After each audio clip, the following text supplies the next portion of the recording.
Du får ju själv bestämma. Du är ju fotograf och allt möjligt här nu. Ja. Ja, vad ska vi säga? Björn, avslutningsseger borta mot Hammarby. Ett lag som vi verkar ha ganska lätt för.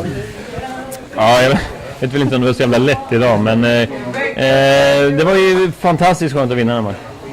Vad beror det på att du vinner då? Jag tycker vi tar jobbet idag, precis som vi gjorde till exempel mot Assyriska nu. Så tar alla jobbet på plan. Sen tycker jag vi får ha lite mer skärpa och lite bättre passningsspel för att det ska vara riktigt bra. Men alla offrar sig och gör allt för lag och då blir det bra i slutändan. Hur var mattan där ute? Det kändes som att ni halkade omkring ganska mycket i början.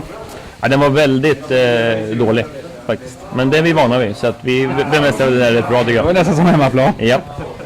Ja, sista matchen, seger, jätteviktigt givetvis. Vad betyder detta att vinna?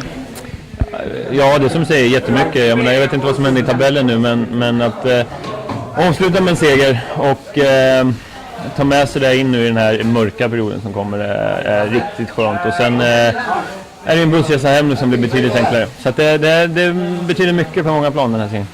Som lagkapten då, bjuder du på några extra överraskningar på resan hem? Det kommer jag göra. Kan du ge några exempel? Nej. Ledtråd? Nej. Du är väldigt förtegen och lurig. Ja, men det kommer gå vilt in.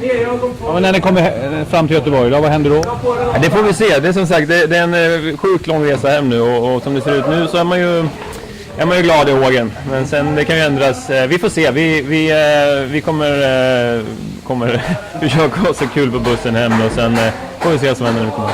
Ska vi ge oss på ett litet radioöjs här någon torsdag som kommer? Det som avslutning också. Det har vi ju sagt och det vill jag gärna. Så vi får avsluta den säsongen också.